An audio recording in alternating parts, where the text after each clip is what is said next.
you have given me. വയനാട്ടിലെ നിങ്ങൾ ഓരോരുത്തരെയും ഒരിക്കൽ കൂടി നിങ്ങൾ എനിക്ക് നൽകിയ സ്നേഹത്തിന്, ഇഷ്ടത്തിന്, വാത്സല്യത്തിന് നിങ്ങളോട് നന്ദി പറയാൻ ഞാൻ ആഗ്രഹിക്കുന്നു. And many people are speculating Wayanad or Raebareli. ഇവിടെ ഇരിക്കുന്ന എനിക്കറിയാം പലരും ഇങ്ങനെ ഊഹാപോഹങ്ങൾ നടത്തുകയാണ്. വയനാടാണോ റായ്ബറേലി ആണോ നിങ്ങൾ ആലോചിക്കുകയാണെന്ന് അറിയാം. Everybody knows the answer to this question except myself. ഈ ചോദ്യത്തിനുള്ള ഉത്തരം എല്ലാവർക്കും അറിയാം, പക്ഷെ എനിക്ക് മാത്രം അറിയില്ല. You know, in politics everybody knows everything except the person who's doing it. നിങ്ങൾക്കറിയാം രാഷ്ട്രീയത്തിലെ എല്ലാവർക്കും എല്ലാം അറിയാം, പക്ഷേ ആരാണോ ആ തീരുമാനം എടുക്കേണ്ടത് ആ വ്യക്തിക്ക് മാത്രം അറിയില്ല, പക്ഷെ ബാക്കി എല്ലാവർക്കും ആ ചോദ്യത്തിന്റെ ഉത്തരം അറിയാം. So don't worry, both Raebareli and Wayanad will be very happy with my decision. അതുകൊണ്ട് ഈ ചോദ്യത്തെ കുറിച്ചോർത്ത് വയനാട്ടിലുള്ള നിങ്ങൾ ആരും വിഷമിക്കേണ്ട. വയനാടും റായ്ബറേലിയും ഞാൻ എന്ത് തീരുമാനമെടുത്താലും നിങ്ങളെ രണ്ടുപേർക്കും സന്തോഷമുള്ള തീരുമാനമേ ഞാൻ എടുക്കുകയുള്ളൂ എന്ന് ഉറപ്പ് നൽകുന്നു. Thank you. നന്ദി. I'd like to thank everybody in the UDF family, the workers, the leaders, all our supporters for the tremendous hard work that they did during the election. ഈ തെരഞ്ഞെടുപ്പ് കാലത്ത് ഏറ്റവും വലിയ കഠിനാധ്വാനം ചെയ്ത എൻ്റെ UDF കുടുംബത്തിലെ എല്ലാ പാർട്ടി പ്രവർത്തകരെയും എല്ലാ നേതാക്കളെയും നിങ്ങൾ ഓരോരുത്തരെയും നിങ്ങളുടെ കഠിനാധ്വാനത്തിന് വേണ്ടി ഈ വലിയ വിജയത്തിന് വേണ്ടി പ്രവർത്തിച്ചെന്ന് ഞാൻ നന്ദി പറയാൻ ആഗ്രഹിക്കുന്നു. I'd also like to thank all the voters who supported us. Many people who are in the LDF supported us, so I'd like to thank every single person who supported me in my candidature. ഈ തെരഞ്ഞെടുപ്പിൽ നമ്മളെ സഹായിച്ച ഓരോ വോട്ടർമാരെയും, UDFന്റെ വോട്ടർമാരെ, അതുപോലെ തന്നെ LDFന്റെ ചില വോട്ടേഴ്സും നമ്മൾക്ക് പിന്തുണ നൽകിയിട്ടുണ്ട്. എല്ലാവരോടും നന്ദി പറയാൻ ഞാനിപ്പോൾ ആഗ്രഹിക്കുന്നു. When we began the election, the media which supports the BJP said that they would get 400 seats. ഈ തെരഞ്ഞെടുപ്പ് തുടങ്ങുന്ന സമയത്ത് മീഡിയ BJP ഗവൺമെന്റിനെ സപ്പോർട്ട് ചെയ്യുന്ന, പിന്തുണയ്ക്കുന്ന മാധ്യമങ്ങൾ പറഞ്ഞു അവർക്ക് 400 സീറ്റുകൾ കിട്ടുമെന്ന്. In Hindi, the Prime Minister was saying 400 par. ഹിന്ദിയിൽ പ്രധാനമന്ത്രി പറയുകയായിരുന്നു 400 par, അതായത് 400-ലധികം സീറ്റുകൾ. All their senior leaders were saying 400 par, 400 par. അതുപോലെ തന്നെ BJPയുടെ ഏറ്റവും വലിയ മുതിർന്ന നേതാക്കളും പറഞ്ഞുകൊണ്ടിരുന്നു 400-ലധികം സീറ്റുകൾ, 400-ലധികം സീറ്റുകൾ. After 1 month, they started saying 300 par, 300 par. പക്ഷേ ഒരു മാസത്തിന് ശേഷം ഈ 400-ലധികം സീറ്റുകൾ വിട്ട ശേഷം അവർ പറയാൻ തുടങ്ങി 300-ലധികം സീറ്റുകൾ, 300-ലധികം സീറ്റുകൾ. After some time, 200 par, 200 par. അതും കഴിഞ്ഞ് കുറച്ച് സമയം കഴിഞ്ഞ ശേഷം 200-ലധികം സീറ്റുകൾ, 300-ലധികം എന്നുള്ളത് 200-ലധികമായി. And everybody saw the result of the election. എന്നിട്ട് ഇതെല്ലാം പറഞ്ഞ ശേഷം നമ്മൾ എല്ലാവരും തെരഞ്ഞെടുപ്പിന്റെ ഫലം നമ്മൾ കണ്ടതാണ്. This was not a normal election. ഈ തെരഞ്ഞെടുപ്പ് എന്ന് പറയുന്നത് സാധാരണ ഒരു തെരഞ്ഞെടുപ്പായിരുന്നില്ല. The India Alliance had the entire media against them. India സഖ്യത്തിന് ഈ മുഴുവൻ മാധ്യമങ്ങൾ India സഖ്യത്തിനെതിരായിരുന്നു. The CBI, the ED, the Enforcement Directorate, the entire administration was against us. ഇതുപോലെ CBI, രാജ്യത്തെ എൻഫോഴ്സ്മെന്റ് ഡയറക്ടറേറ്റ്, ഇൻകം ടാക്സ് തുടങ്ങി എല്ലാ സംവിധാനങ്ങളും, എല്ലാ ഭരണ സംവിധാനങ്ങളും ഇന്ത്യ മുന്നണിക്കെതിരായിരുന്നു ഈ തെരഞ്ഞെടുപ്പിൽ. The Election Commission designed the election to suit the Prime Minister's needs. പ്രധാനമന്ത്രിയുടെ ആവശ്യങ്ങൾക്ക് തൃപ്തികരമായ രീതിയിലാണ് ഈ ഇലക്ഷൻ കമ്മീഷൻ ഇലക്ഷൻ രൂപകൽപ്പന ചെയ്തത് തന്നെ പ്രധാനമന്ത്രിയുടെ താല്പര്യങ്ങൾക്കനുസരിച്ചാണ്. Months of campaigning and the final election in Varanasi. മാസങ്ങൾ നടന്ന പ്രചരണത്തിന് ശേഷമാണ് അവസാനം വാരണസിയിൽ തെരഞ്ഞെടുപ്പ് നടന്നത്. അങ്ങനെയാണ് ഇലക്ഷൻ കമ്മീഷൻ അത് ചിട്ടപ്പെടുത്തിയത്. The plan was a big drama. ഈ പദ്ധതി എന്ന് പറയുന്നത് ഒരു വലിയ നാടകം ഈ തെരഞ്ഞെടുപ്പ് കാലത്ത് നടത്തുക എന്ന വലിയ പദ്ധതിയാണ് ഇതിന് പിന്നിലുണ്ടായിരുന്നത്. Where in the end the Prime Minister's election would take place in Varanasi. അവസാനം പ്രധാനമന്ത്രിയുടെ തെരഞ്ഞെടുപ്പ് വാരണസിയിൽ നടക്കും. അങ്ങനെയാണ് ഇത് ചിട്ടപ്പെടുത്തിയത്. The Prime Minister on the last 2-3 days of the election broke the campaigning rule himself by going and meditating in Kanyakumari. അവസാനത്തെ തെരഞ്ഞെടുപ്പിന്റെ അവസാന ദിവസത്തെ തെരഞ്ഞെടുപ്പ് പ്രചരണ സമയത്ത് അദ്ദേഹം കന്യാകുമാരിയിൽ പോയി ധ്യാനം ചെയ്യുകയായിരുന്നു. Everybody else was told not to campaign. and the Prime Minister was allowed full media in his meditation. എല്ലാവരോടും അവസാന തെരഞ്ഞെടുപ്പ് ദിവസങ്ങളിൽ എല്ലാവരോടും പറഞ്ഞു പ്രചരണം നടത്താൻ പാടില്ല. പക്ഷേ പ്രധാനമന്ത്രിക്ക് മാത്രം ഈ രാജ്യത്തെ മുഴുവൻ മാധ്യമങ്ങളും അദ്ദേഹത്തിന്റെ അടുത്ത് അവരുടെ സാന്നിധ്യം ഉണ്ടായിരുന്നു. And after all this effort, the Prime Minister barely escaped losing in Varanasi. പക്ഷെ നിങ്ങൾക്കറിയോ, ഇതെല്ലാം ചെയ്തതിന് ശേഷം പ്രധാനമന്ത്രി വാരണാസിയിൽ കഷ്ടിച്ചാണ് രക്ഷപ്പെട്ടത്. അദ്ദേഹം അവിടെ പരാജയപ്പെട്ടനെ. In fact, the BJP lost in Ayodhya. അതുമാത്രമല്ല, BJP അയോധ്യയിലും പരാജയപ്പെട്ടിരിക്കുന്നു എന്നത് നിങ്ങൾ മനസ്സിലാക്കണം. They lost in Uttar Pradesh. അവർ ഉത്തർപ്രദേശിൽ പരാജയപ്പെട്ടു. And they lost because they were attacking the very idea of India. അവർ എന്തുകൊണ്ടാണ് BJP പരാജയപ്പെട്ടത് നിങ്ങൾക്കറിയാമോ? BJP പരാജയപ്പെട്ടത് ഇന്ത്യ എന്ന ആശയത്തെ അവർ ആക്രമിക്കുകയായിരുന്നു. അതുകൊണ്ടാണ് BJP ഈ തെരഞ്ഞെടുപ്പിൽ പരാജയപ്പെട്ടത്. In our constitution, India is called a union of states. നമ്മുടെ ഭരണഘടനയിൽ ഇന്ത്യ, ഭാരതം എന്ന് പറയുന്നത് സ്റ്റേറ്റുകളുടെ, സംസ്ഥാനങ്ങളുടെ ഒരു യൂണിയനാണ്. India is a union of states, of languages, of history, of culture, of religion, of tradition. ഭാരതം എന്ന് പറയുന്നത് ഭാരതം വിവിധ സംസ്ഥാനങ്ങളുടെ, വിവിധ പാരമ്പര്യങ്ങളുടെ, വിവിധ ചരിത്രങ്ങളുടെ, വിവിധ സംസ്കാരങ്ങളുടെ, വിവിധ ഭാഷകളുടെ ഒരു സമ്മേളനമാണ് ഇന്ത്യ എന്ന് പറയുന്നത്. Kerala has its own language. Tamil Nadu has its language. Bengal has its own language. Each one of these states have their own culture. Every single one of them has to be respected. കേരളത്തിന് കേരളത്തിൻ്റെതായ ഭാഷയുണ്ട്, തമിഴ്നാടിന് തമിഴ്നാടിൻ്റെതായ ഭാഷയുണ്ട്, ബംഗാളിന് ബംഗാളിൻ്റെതായ ഭാഷയുണ്ട്. അതുമാത്രമല്ല, ഈ ഓരോ സംസ്ഥാനങ്ങൾക്കും അവരവരുടേതായ ചരിത്രവും പാരമ്പര്യവുമുണ്ട്. ഈ എല്ലാ ചരിത്രങ്ങളും, ഈ എല്ലാ ഭാഷകളും, ഈ എല്ലാ സംസ്കാരങ്ങളും ബഹുമാനിക്കപ്പെടേണ്ടതുണ്ട്. In fact, the idea of India is the respect of the other. യഥാർത്ഥത്തിൽ ഇന്ത്യ എന്ന ആശയം എന്ന് പറയുന്നത് മറ്റുള്ളവരെ, മറ്റുള്ളതിനെ, അപരരെ ബഹുമാനിക്കലാണ്. And the symbol of respecting the other is the Constitution of India. മറ്റുള്ളവരെ ബഹുമാനിക്കുക എന്നതിന്റെ അടയാളം എന്ന് പറയുന്നത് ഇന്ത്യയുടെ ഭരണഘടനയാണ്. This Constitution embodies the ideas, the traditions of our country. ഈ രാജ്യത്തിന്റെ ആശയങ്ങൾ, ഈ രാജ്യത്തെ രാജ്യമാക്കുന്ന ആശയം, ഈ രാജ്യത്തിന്റെ പാരമ്പര്യം, ഇതിന്റെ എല്ലാം മൂർത്തിമത് ഭാവമാണ് ഇന്ത്യയുടെ ഭരണഘടന എന്ന് പറയുന്നത്. It guarantees fairness to all histories, traditions, cultures, communities and religion. ഈ ഭരണഘടന എന്ന് പറയുന്നത് ഈ രാജ്യത്തെ എല്ലാ സമുദായങ്ങൾക്കും, ഈ രാജ്യത്തെ എല്ലാ പാരമ്പര്യങ്ങൾക്കും, ഈ രാജ്യത്തെ എല്ലാ ചരിത്രങ്ങൾക്കും തുല്യതയും തുല്യാവകാശങ്ങളും ന്യായവും ഉറപ്പു നൽകുന്നതാണ് ഇന്ത്യയുടെ ഭരണഘടന. Over the last 10 years, the BJP has attacked the Constitution. കഴിഞ്ഞ 10 വർഷങ്ങളായി എന്നാൽ BJP ഇന്ത്യയുടെ ഭരണഘടനയെ ആക്രമിച്ചുകൊണ്ടിരിക്കുകയാണ്. They attack the Constitution when they make one community fight with another community. ഒരു സമുദായത്തെ മറ്റൊരു സമുദായത്തിനെതിരെ പോരാടാൻ പ്രേരിപ്പിക്കുമ്പോൾ, അവർ അങ്ങനെ ചെയ്യുമ്പോൾ ഈ രാജ്യത്തെ ഭരണഘടനയെ അവർ ആക്രമിക്കുകയാണ്.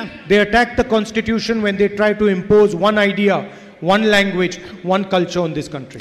ഈ രാജ്യത്തെ ഒരാശയവും ഒരു ഭാഷയും ഒരു സംസ്കാരവും അടിച്ചേൽപ്പിക്കാൻ BJP ശ്രമിക്കുമ്പോൾ അവർ ഇവിടുത്തെ ഭരണഘടനയെ ആക്രമിച്ചുകൊണ്ടിരിക്കുകയാണ്. Before this election, BJP leaders clearly stated that they will destroy this constitution, change this constitution, throw this constitution in the rubbish bin. ഈ തെരഞ്ഞെടുപ്പിന് മുമ്പ് BJPയുടെ നേതാക്കൾ പറയുകയായിരുന്നു, അവർ അധികാരത്തിൽ വന്നാൽ അവർ ഈ ഭരണഘടനയെ നശിപ്പിക്കും, ഈ ഭരണഘടനയെ വലിച്ചെറിയും, ഈ ഭരണഘടനയെ ചവറ്റുകുട്ടയിലേക്ക് കളയും എന്ന് BJPയുടെ നേതാക്കൾ പറയുകയായിരുന്നു. The whole idea of 400 par was to change the constitution of India. 400-ലധികം സീറ്റുകൾ ഞങ്ങൾക്ക് വേണമെന്ന് BJP പറഞ്ഞതിന് പിന്നിലുള്ള ഒരേ ഒരു ലക്ഷ്യം, ഒരേ ഒരു ആശയം എന്ന് പറയുന്നത് ഈ ഭരണഘടനയെ മാറ്റിമറിക്കുക, മാറ്റി എഴുതുക എന്നതായിരുന്നു. 20th century is a visual century. ഇന്നത്തെ നൂറ്റാണ്ട് എന്ന് പറയുന്നത് ചിത്രങ്ങളുടെ, കാഴ്ചകളുടെ ഒരു നൂറ്റാണ്ടാണ്. Century of images, of television, of pictures.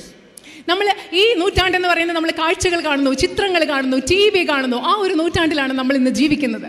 So it is quite appropriate that after saying that they will change the constitution, the Prime Minister was seen doing this to the Constitution of India.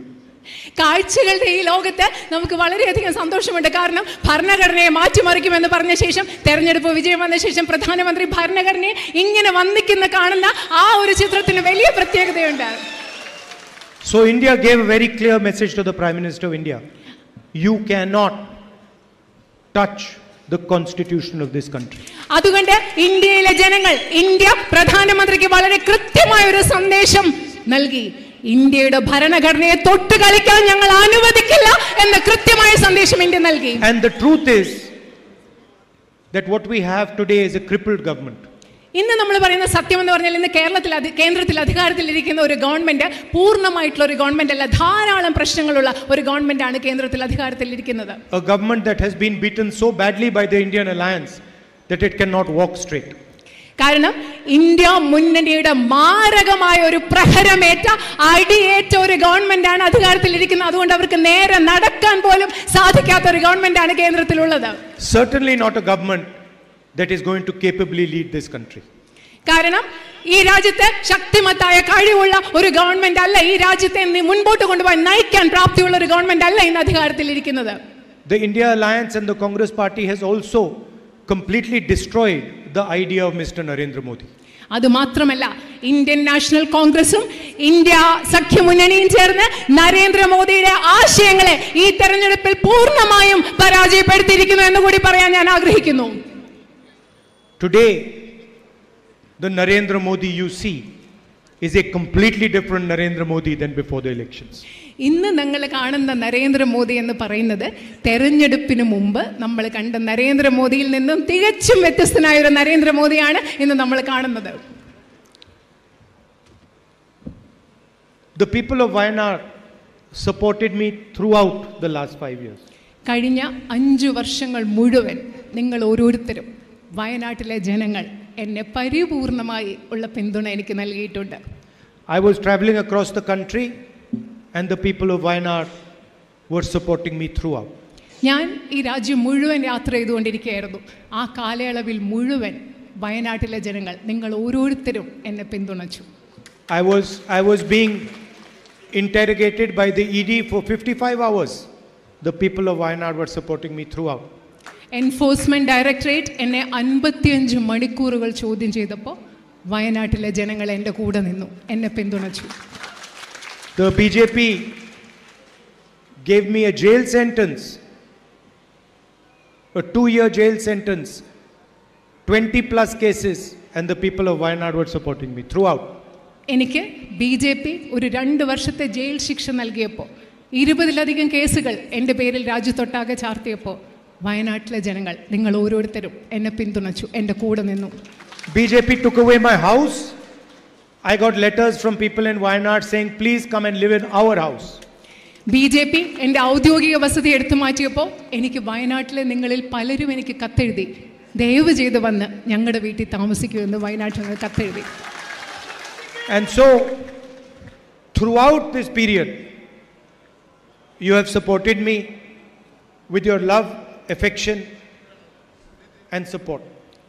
ഈ കാലയളവിൽ മുഴുവൻ നിങ്ങളുടെ സ്നേഹം കൊണ്ട്, വാത്സല്യം കൊണ്ട്, ഇഷ്ടം കൊണ്ട് നിങ്ങൾ എന്നെ പിന്തുണച്ചു, എൻ്റെ കൂടെ നിന്നു. So this is beyond elections. അതുകൊണ്ട് ഇപ്പം ഞാൻ പറയുന്നത് നമ്മൾ തമ്മിലുള്ള ബന്ധം ഇലക്ഷന്, തെരഞ്ഞെടുപ്പിന് അതീതമായ ഒരു ബന്ധമാണ്. I can say, I could have said, look, people of Wayanad supported me in my elections and gave me a big victory. ഒരുപക്ഷെ എനിക്ക് പറയാമായിരിക്കാം, തെരഞ്ഞെടുപ്പിൽ വയനാട്ടിലെ ജനങ്ങൾ എന്നെ പിന്തുണച്ചു, എനിക്ക് വലിയൊരു വിജയം നൽകി, അങ്ങനെയൊക്കെ എനിക്ക് പറയാം. But that is not the only thing that you have done. പക്ഷേ ഈ തെരഞ്ഞെടുപ്പിൽ നിങ്ങൾ എനിക്ക് നൽകിയ വിജയം അത് മാത്രമല്ല നിങ്ങൾ ചെയ്തിട്ടുള്ള ഒരേ ഒരു കാര്യം എന്ന് പറയുന്നത്. When I was struggling and fighting the government of India, all the institutions, all the agencies, you gave me your love and affection, which is much more important than the vote. ഞാൻ India ഗവൺമെന്റിനോടെതിരെ കഷ്ടപ്പെട്ട് പോരാടിക്കൊണ്ടിരുന്നപ്പോൾ എല്ലാ ഏജൻസികളെയും ഭരണഘടനാ സ്ഥാപനങ്ങളും അവരെനിക്കെതിരെ ഉപയോഗിച്ചതിനെതിരെ പോരാടിക്കൊണ്ടിരുന്നപ്പോൾ നിങ്ങൾ നിങ്ങളുടെ സ്നേഹം, നിങ്ങളുടെ വാത്സല്യം, ഇഷ്ടം എനിക്ക് നൽകി. അത് നിങ്ങൾ നൽകിയ വോട്ടിനേക്കാളും വളരെയധികം വിലയുള്ളതാണ് എന്ന് എനിക്ക് പറയേണ്ടതുണ്ട്. So you treated me like a family member and I can never thank you enough for that. നിങ്ങൾ എന്നെ ഒരു കുടുംബ അംഗത്തെ പോലെയാണ് കണ്ടത്. അതിന് നിങ്ങളോട് എന്നും എനിക്ക് സ്നേഹമുണ്ടായിരിക്കും. Even 20-30 speeches like this will not be good enough. നിങ്ങളോടുള്ള ബന്ധത്തെക്കുറിച്ച് പറയാൻ, നിങ്ങളോടുള്ള നന്ദിയെക്കുറിച്ച് പറയാൻ ഞാൻ 20-30 പ്രസംഗങ്ങൾ നടത്തിയാലും അത് മതിയാവില്ല. But I will remember it all my life. പക്ഷേ ഞാനിത് എൻ്റെ ജീവിതകാലം മുഴുവൻ ഇതെൻ്റെ ഓർമ്മയിലുണ്ടായിരിക്കും. It was quite interesting to watch the election. In the beginning, the Prime Minister and all the BJP leaders were saying 400, then 300, then 200. നേരത്തെയും പറഞ്ഞതുപോലെ ഇലക്ഷൻ്റെ തുടക്കത്തിൽ ഭയങ്കര രസകരമായിരുന്നു നമ്മൾ ഇലക്ഷൻ ശ്രദ്ധിക്കുക എന്ന് പറയുന്നത്. ആദ്യം 400-ലധികം സീറ്റുകളെന്ന് പ്രധാനമന്ത്രിയും BJPയുടെ ആൾക്കാരും പറഞ്ഞു, പിന്നെ 300-ലധികം സീറ്റുകളെന്ന് പറഞ്ഞു, പിന്നെ 200-ലധികം സീറ്റുകളെന്നും പറഞ്ഞു. Then, towards the end of the election, the Prime Minister started having interviews with his friendly media houses. എന്നിട്ട് എന്താ പറ്റിയെന്നറിയോ? തെരഞ്ഞെടുപ്പിൻ്റെ അവസാനമായപ്പോൾ പ്രധാനമന്ത്രി അദ്ദേഹത്തിൻ്റെ സുഹൃത്തുക്കളായ മാധ്യമങ്ങളുമായിട്ട് ചില സംഭാഷണങ്ങളും അഭിമുഖങ്ങളും ഒക്കെ നടത്താൻ തുടങ്ങി. 3 or 4 sycophantic journalists would sit and the Prime Minister would talk to them. പ്രധാനമന്ത്രിയെക്കുറിച്ച് മുഖസ്തുതി നടത്തുന്ന 3-4 പത്രപ്രവർത്തകർ അവിടെ ഇരിക്കും. അവരോട് പ്രധാനമന്ത്രി അവരുടെ ഇടയിലിരുന്ന് സംസാരിക്കും. അങ്ങനത്തെ കുറിച്ച് അഭിമുഖങ്ങൾ അദ്ദേഹം ചെയ്തു. Same Prime Minister who has not done a press conference in the last 10 years was suddenly doing these interviews. കഴിഞ്ഞ 10 വർഷത്തിനിടയിൽ ഒരു പ്രസ് കോൺഫറൻസ്, ഒരു വാർത്താ സമ്മേളനം പോലും നടത്താത്ത പ്രധാനമന്ത്രിയാണ് പെട്ടെന്ന് ഈ 3-4 ജേർണലിസ്റ്റുകളുടെ പത്രപ്രവർത്തകരുടെ ഇടയിലിരുന്ന് ഈ സംഭാഷണങ്ങൾ നടത്താൻ തുടങ്ങിയത്. Fantastic questions were coming. വളരെ മനോഹരമായിട്ടുള്ള ചോദ്യങ്ങൾ, വളരെ അതിശയകരമായ ചോദ്യങ്ങളാണ് ഈ പത്രപ്രവർത്തകർ അദ്ദേഹത്തോട് ചോദിച്ചത്. Somebody was asking the Prime Minister, how do you like to eat mangoes? ചിലർ പ്രധാനമന്ത്രിയോട് ചോദിക്കുകയാണ്, മാങ്ങ, അതായത് മാമ്പഴം താങ്കൾ എങ്ങനെ കഴിക്കാനാണ് ഇഷ്ടപ്പെടുന്നത്? അതിലൊരു ചോദ്യമായിരുന്നു. Do you like to cut the mango, or do you like to peel the mango, or do you like to suck the mango? നിങ്ങൾ ആ മാമ്പഴം മുറിച്ച് കഴിക്കാനാണോ താങ്കൾക്ക് ഇഷ്ടം, അതോ അതിൻ്റെ തൊലിയൊക്കെ ചെത്തിക്കഴിഞ്ഞ് കഴിക്കാനാണോ ഇഷ്ടം, അതല്ലാതെ മാമ്പഴം എങ്ങനെ കഴിക്കാനാണോ ഇഷ്ടം? അതായിരുന്നു ഒരു പ്രധാനപ്പെട്ട ചോദ്യം. Somebody asked the Prime Minister, you know, there is a lot of inequality in India. What do you think about the fact that few people are becoming very rich and everybody else is becoming poor? മറ്റൊരാൾ ചോദിച്ചു, പ്രധാനമന്ത്രിയോട് ചോദിച്ചു, ഈ രാജ്യത്ത് വളരെയധികം അസമത്വമുണ്ട്, കുറേ ആളുകൾ വളരെയധികം സമ്പന്നരായി മാറുന്നു, പക്ഷേ രാജ്യത്തെ ഭൂരിപക്ഷം ജനങ്ങൾ അവർ ദരിദ്രരായി മാറുന്നു. എന്താണ് ഇതിന് കാരണം? താങ്കൾ അതിന് And then the Prime Minister thought for 30 seconds, like thinking. And then he said, what do you want me to do? Do you want me to make everybody poor? അതുമാത്രമല്ല, ഈ ചോദ്യം കേട്ടുടനെ പ്രധാനമന്ത്രി കുറേ നേരം ഇങ്ങനെയൊക്കെ ആലോചിക്കായിരുന്നു. എന്നിട്ട് പറഞ്ഞു, നിങ്ങൾക്ക് ഞാൻ എന്ത് ചെയ്യണോ നിങ്ങൾ ആഗ്രഹിക്കുന്നത്? സമ്പന്നരായ മനുഷ്യരെയെല്ലാം ഞാൻ ദരിദ്രരാക്കണമെന്നാണോ നിങ്ങൾ ആഗ്രഹിക്കുന്നത്? ഇതായിരുന്നു പ്രധാനമന്ത്രിയുടെ ഈ ചോദ്യത്തിനുള്ള ഉത്തരം. And then in the middle of this drama, the most fantastic thing he said. അത് മാത്രമല്ല, ഈ നാടകം നടക്കുന്നതിൻ്റെ ഇടയ്ക്ക് അതിൻ്റെ മധ്യഭാഗമായപ്പോൾ അദ്ദേഹം ഏറ്റവും മനോഹരമായ ഫാന്റാസ്റ്റിക് ആയിട്ടുള്ള അതിശയിപ്പിക്കുന്ന കാര്യം പറഞ്ഞു. One of the journalists asked him, how do you take such difficult decisions? ഒരു പത്രപ്രവർത്തകൻ അദ്ദേഹത്തോട് ചോദിച്ചു, ഇത്ര ബുദ്ധിമുട്ടുള്ള തീരുമാനങ്ങൾ താങ്കൾ എങ്ങനെയാണ് എടുക്കുന്നത്? Notice he didn't say intelligent decisions, he said difficult decisions. നിങ്ങൾ ശ്രദ്ധിക്കണം, ഈ പത്രപ്രവർത്തകൻ ചോദിച്ചത് താങ്കൾ ബുദ്ധിപരമായ തീരുമാനങ്ങൾ എങ്ങനെയാണ് എടുക്കുന്നതെന്നല്ല, ഇത്രയും ബുദ്ധിമുട്ടുള്ള തീരുമാനങ്ങൾ താങ്കൾ എങ്ങനെ എടുക്കുന്നതെന്നാണ് ഈ പത്രപ്രവർത്തകൻ ചോദിച്ചത്. അത് നിങ്ങൾ പ്രത്യേകം ശ്രദ്ധിക്കണം. Like demonetization, like a bad GST. അതായത് നോട്ട് നിരോധനം, അതുപോലെ തന്നെ വളരെ വികലമായ ഒരു ചരക്ക് സേവന നികുതി നടപ്പിൽപ്പെടുത്തി ഇത്തരം ബുദ്ധിമുട്ടുള്ള തീരുമാനങ്ങളെക്കുറിച്ചാണ് അദ്ദേഹം ചോദിച്ചത്. And the Prime Minister again thought about it and then he answered, I don't take any decisions. പ്രധാനമന്ത്രി അതിനെപ്പറ്റിയും കാര്യമായിട്ട് ആലോചിച്ചു. അതിനുശേഷം അദ്ദേഹം പറഞ്ഞു, ഞാനല്ല തീരുമാനങ്ങളൊന്നും എടുക്കുന്നത്, ഞാൻ ഒരു തീരുമാനങ്ങളും എടുക്കാറില്ല. He said, God tells me what to do.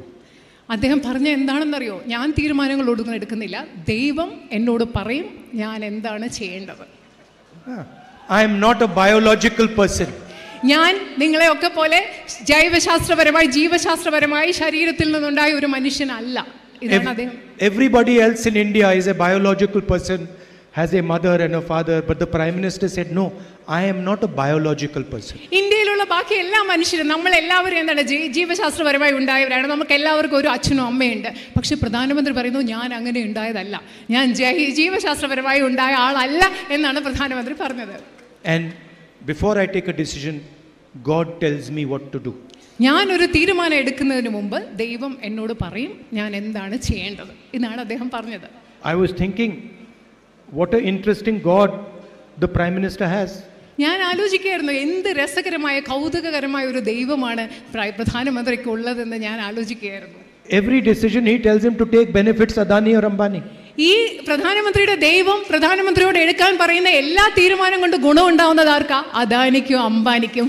അങ്ങനെയുള്ള ഒരു ദൈവത്തെ വെച്ച് ഞാൻ എന്ത് രസകരമാണെന്ന് ആലോചിക്കുക. This Narendra Modi's God does not want to help farmers, does not want to help poor people, does not want to have workers, does not want to help unemployed youngsters, just wants to help Adani and Ambani. അത് എന്ത് കൗതുകകരമാണ്. ഈ നരേന്ദ്രമോദിയുടെ ദൈവത്തിന് ഈ രാജ്യത്തെ കർഷകരെ സഹായിക്കണമെന്ന് ആഗ്രഹമില്ലേ? ഈ രാജ്യത്തെ തൊഴിലില്ലാത്ത മനുഷ്യരെ സഹായിക്കണമെന്ന് ആഗ്രഹമില്ലേ? ഈ രാജ്യത്തെ ദരിദ്രരായ മനുഷ്യരെ സഹായിക്കണമെന്ന് ആഗ്രഹമില്ലേ? ഈ രാജ്യത്തെ തൊഴിലാളികളെ സഹായിക്കണമെന്ന് ആഗ്രഹമില്ലേ? ഈ ദൈവത്തിന് അദാനി അംബാനിയെ മാത്രം സഹായിക്കണമെന്നാണ് ആഗ്രഹമുള്ളത്. അത് വളരെ കൗതുകകരമാണ്. Imagine the arrogance of the Prime Minister. ഇത് പറയുമ്പോൾ നിങ്ങൾ ആലോചിക്കുക, പ്രധാനമന്ത്രിയുടെ ധാർഷ്ട്യം എത്രമാത്രമാണെന്ന് നിങ്ങളൊന്ന് സങ്കല്പിച്ച് നോക്കുക. There are 1.4 billion people in India and the Prime Minister thinks he is different than all of them. ഈ രാജ്യത്ത് ഒരു 1.4 ബില്യൺ ജനങ്ങളുള്ളപ്പോൾ പ്രധാനമന്ത്രി ചിന്തിക്കുന്നു ഞാൻ ഈ മനുഷ്യരിൽ നിന്ന് എല്ലാം ഞാൻ വ്യത്യസ്തനാണെന്ന് ചിന്തിക്കുന്നത് എത്രമാത്രം അഹങ്കാരമാണ്, ധാർഷ്ട്യമാണെന്ന് നിങ്ങൾ ചിന്തിക്കുക. I have a very different view.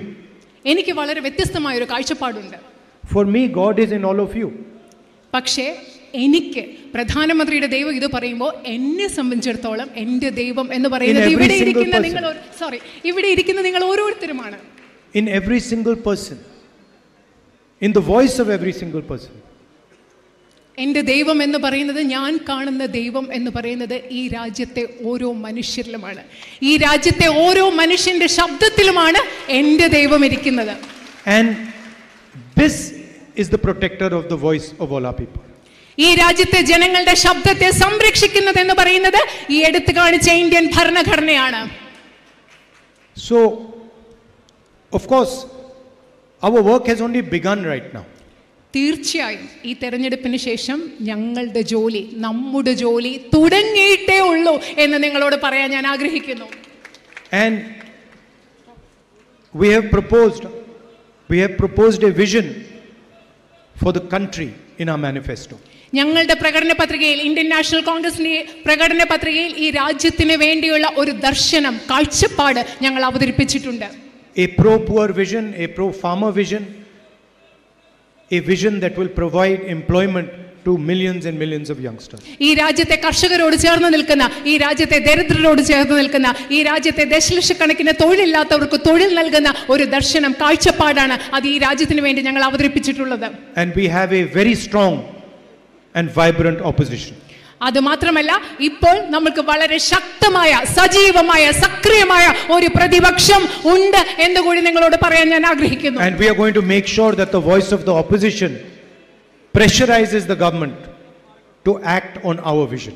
അത് മാത്രമല്ല, ഞാൻ നേരത്തെ പറഞ്ഞ ആ കാഴ്ചപ്പാട് അനുസരിച്ച് ഈ ഗവൺമെന്റ് പ്രവർത്തിക്കുന്നതിന് വേണ്ടി ഗവൺമെന്റിൽ സമ്മർദ്ദം ചെലുത്താൻ ശക്തമായ ഒരു പ്രതിപക്ഷമാണ് ഉണ്ടായിരിക്കും. ഞങ്ങൾ അത് ചെയ്യും എന്ന് ഞാൻ നിങ്ങൾക്ക് ഉറപ്പ് നൽകുന്നു.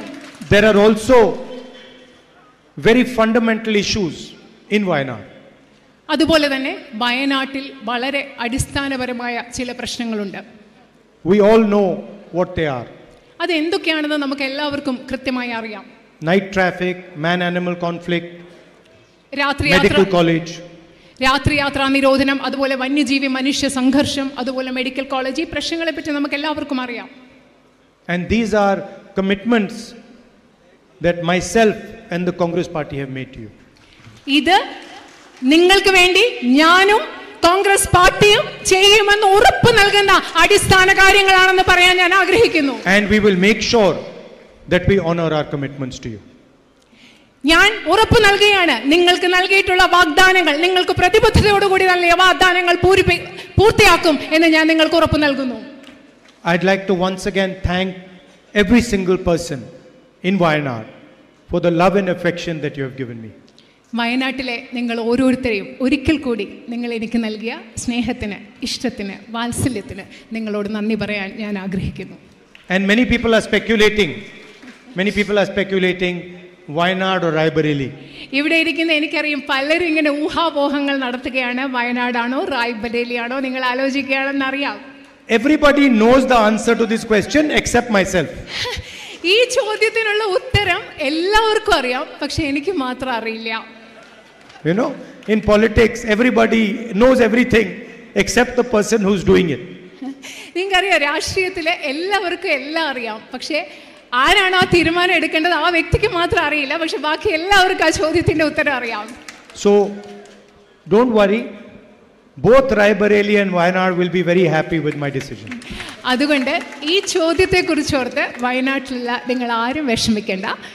വയനാടും റായ്ബറേലിയും ഞാൻ എന്ത് തീരുമാനമെടുത്താലും നിങ്ങളെ രണ്ടുപേർക്കും സന്തോഷമുള്ള തീരുമാനമേ ഞാൻ എടുക്കുകയുള്ളൂ എന്ന് ഉറപ്പ് നൽകുന്നു. Thank you. നന്ദി. Nani.